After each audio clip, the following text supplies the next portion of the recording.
Cowboys full, the story of poker, and previous to that, positively Fifth Street. Oh, that's a good question.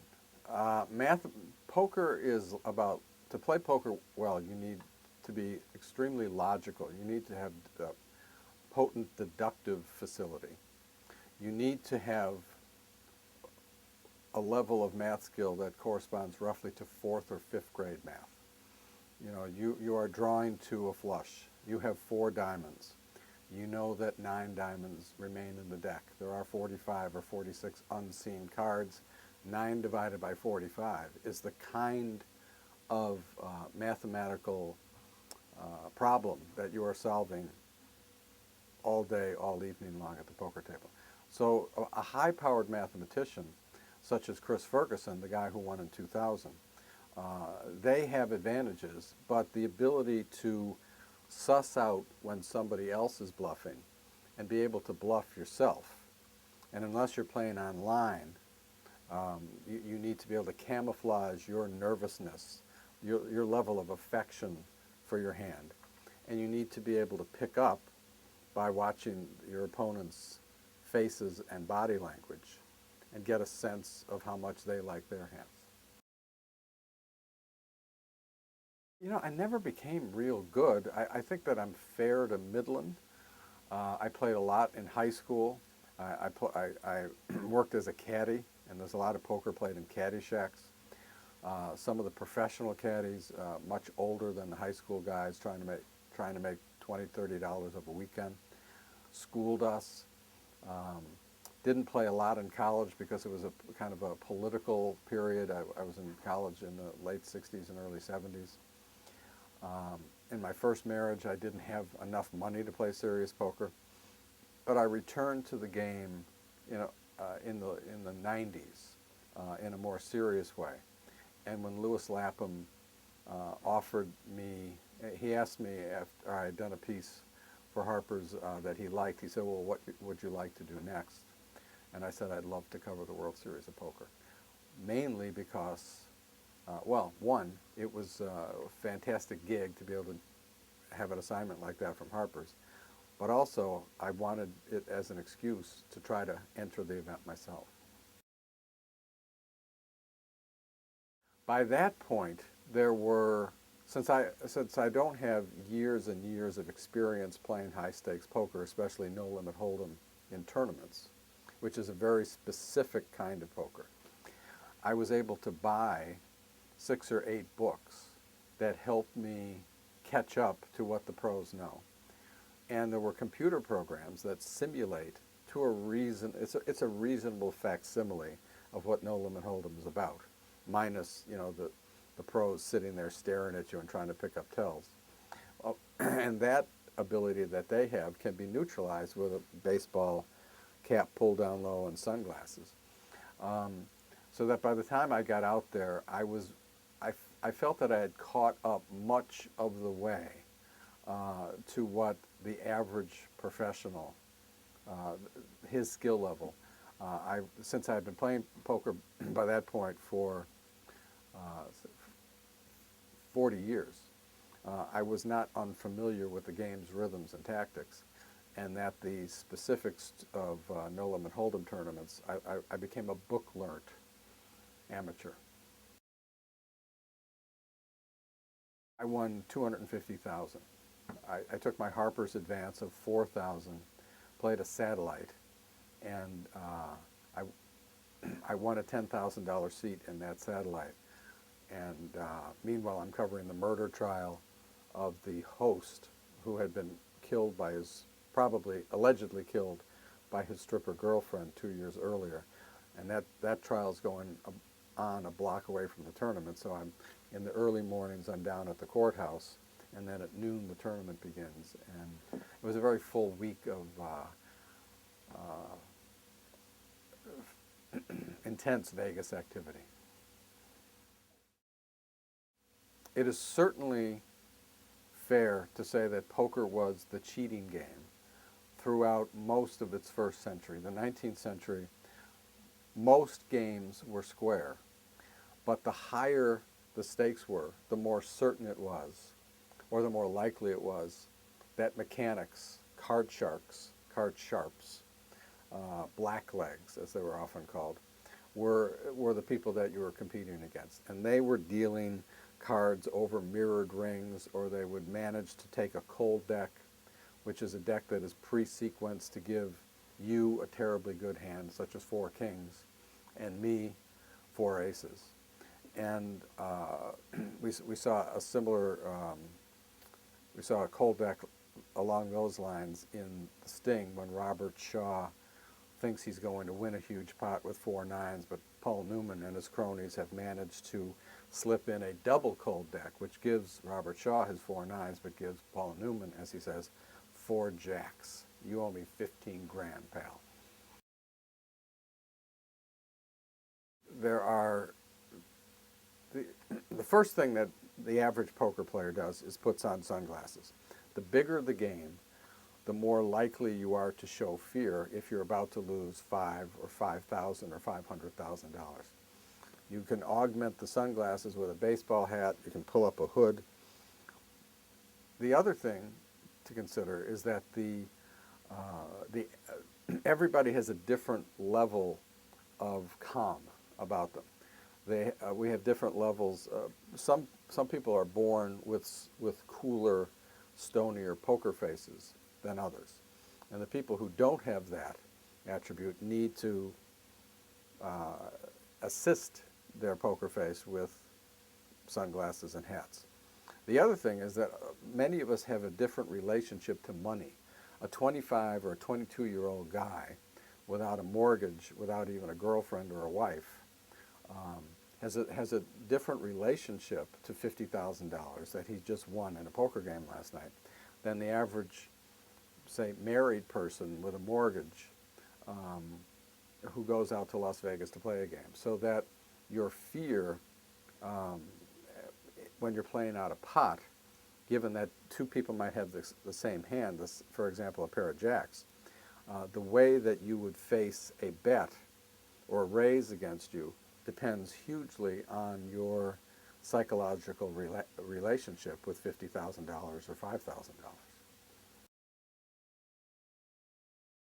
Very hard for me these days, because since I'm playing online 90% of the time, you cannot, all you have is your ability to read their previous betting patterns. You can't look at eyes or faces or trembling fingers. In live games, you would pay very close attention to the way that the way that they're breathing, the way that their eyes might look, their level of aggression, physical aggression as they push chips into the pot. But of course, the very best players are perfectly capable of doing double reverses on those things. If they've seen you watching them bluffing when they bet aggressively, they can do the exact opposite pattern the next time they play a hand against you. The ability to read when people are bluffing and the ability to make bluffs is a smaller fraction of poker prowess than the average person understands. It's mostly about reading betting patterns and understanding the relationship between the amount of money that you can bet and what's in the pot. Controlling the pot odds is a factor that influences who wins poker hands much more often than somebody's trembling carotid artery or a twitch in the eyelash. Oh, it's amazingly hypocritical to allow lotteries, bingo, suckers games in which the more poverty-stricken folks will pour money into that they can't easily afford or can't afford at all. And they have almost no chance of winning. And the payouts are such a tiny fraction of what they should be given the odds against you when you buy a single lottery ticket. Meanwhile, a skill game such as poker is outlawed in a long, long list of jurisdictions. But that list is getting smaller. Meanwhile, the game has gone online, and the Unlawful Internet Gaming Enforcement Act, which was sneakily attached to the Safe Ports Act in 2006 by Bill Frist and gleefully signed into law by President Bush, is now in the process of being overturned, repealed, and replaced by a bill that's been brought to the floor of the House by Barney Frank, which says that we're going to tax and regulate the online sites, generate billions of dollars of tax income for the country, and make the sites more and more, put them under tighter and tighter scrutiny so that everybody gets an even fairer shake. Very few people argue that you or I sitting at our computer are breaking the law. Where the UIGEA tries to insert its tentacles is when you make a bank transaction. If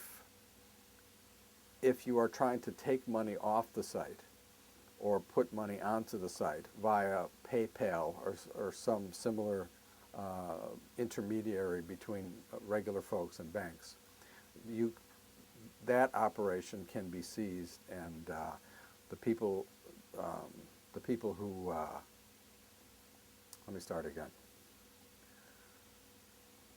The banks and the intermediaries, such as PayPal's, are the place that the government puts the most energy in prosecution. Individual players playing online in the United States, to my knowledge, no one has been prosecuted for doing that. They can make it more difficult to get your winnings into your pocket at home. But as far as I know, nobody has been shorted by the online sites. And certainly the site that I usually play on, Full Tilt Poker, pays its customers in a very timely way 100% of the time. There's a game in the White House during the 30s played by Franklin Roosevelt, his secretary, Missy LeHand, who was also his lover, some of his senior generals and diplomatic advisors, and there was also a woman named Lorena Hickok playing, who was Eleanor Roosevelt's live-in lover. So that conglomeration of powerful men and women in a White House scenario that certainly would have raised Kenneth Starr's eyebrows. While the world is in we're in the thick of the Depression, World War II we're gearing up to fight the greatest war in history. I think it would have been fascinating to have been a part of those games. Roosevelt, of course, he didn't have much of an active physical life. Poker was not only his favorite game, but it was kind of his mind sport.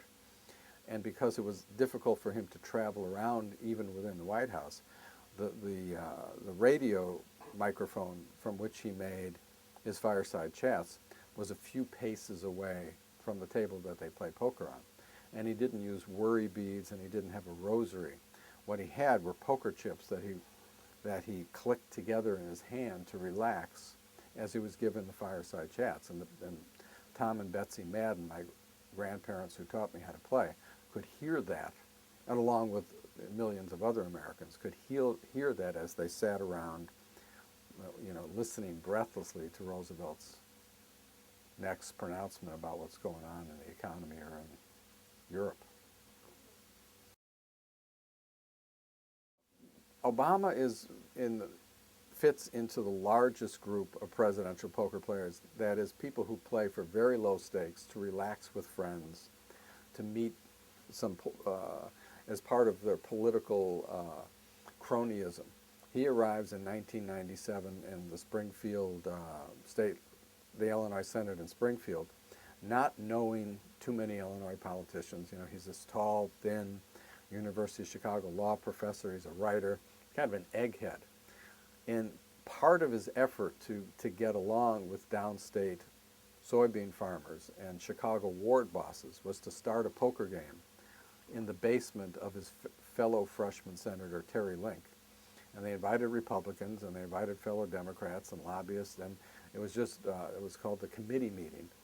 And it was a chance once a week for 6 or 7 hours to get to know the people that he had to do business with for the rest of the week in Springfield. Grant was a fairly notorious gambler in both the stock market and as a poker player. And it's, I don't know what exactly the connections are between the two, but he did end, the reason that we have his great memoirs, which were published by Mark Twain, is because Grant was dead broke as a result of gambling either at the poker table and in the stock market. He and his son had a brokerage house. And the two best poker players among the presidents are Dwight Eisenhower and Richard Nixon, the guys who shared the ticket, the Republican ticket in 1952. And Eisenhower had won enough as in his early days as a cadet.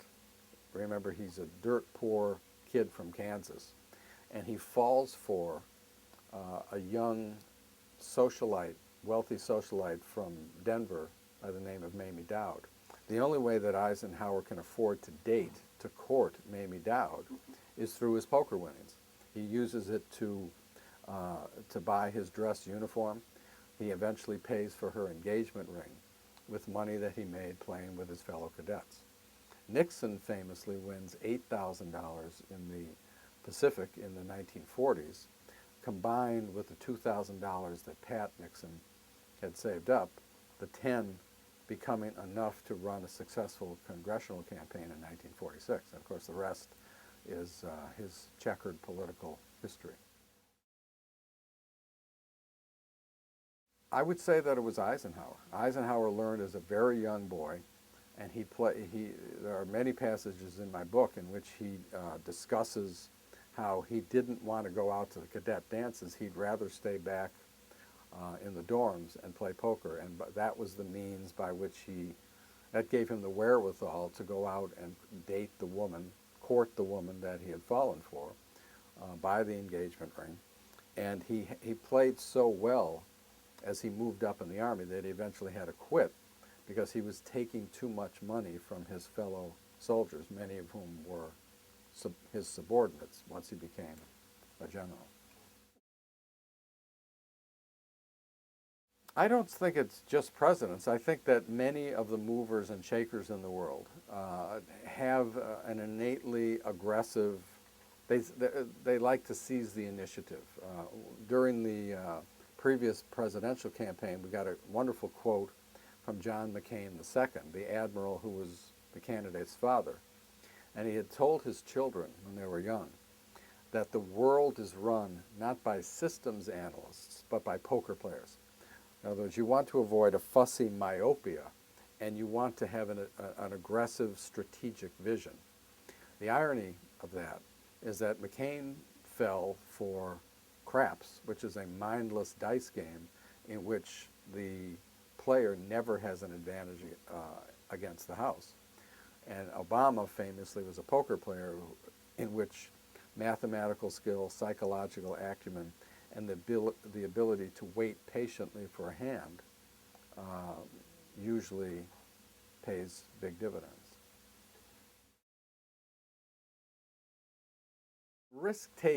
People who are drawn to risk, entrepreneurial cowboys, have very little patience with the puritanical mindset, which is not to take risks, work hard every day, save small amounts incrementally, and build up your fortune in that manner.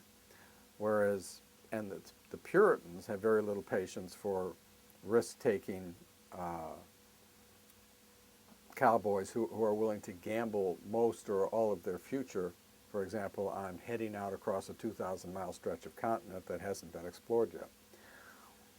What both sides need to appreciate is that the American experience is a combination of the entrepreneurial cowboy and the Puritan work ethic, and that the two strains have made us who we are as a country. And that in poker, you need to make risks. You need to put money in the pot in a speculative way in order to have any hope of doubling your money in that particular hand. And yet you also have to have you also have to deploy what might be called Puritan money management skills, conservatism, patience, waiting for a good hand.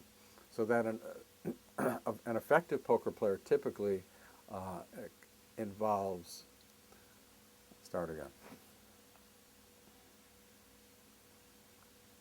Playing poker effectively typically involves both entrepreneurial risk-taking and a Puritan conservatism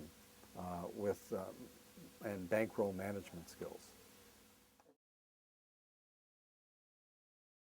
Well, Americans have an immigrant-specific genotype, which is to say that only 2% of the people, of the populations that fed into this country, excepting the Native Americans and the slaves, came over here. And that 2% of the immigrant population is much more likely to take risks.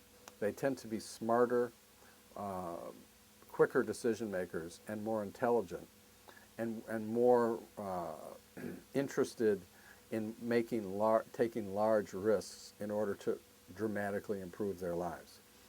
When you combine that with the fact that this is the first free market capitalist society, with the fact that money is the language of poker, it's the only means by which you can keep score, it's the way that you leverage your hand against often what are often better hands. And you, as Walter Matthau put it, poker exemplifies the worst aspects of capitalism, which have made our country so great.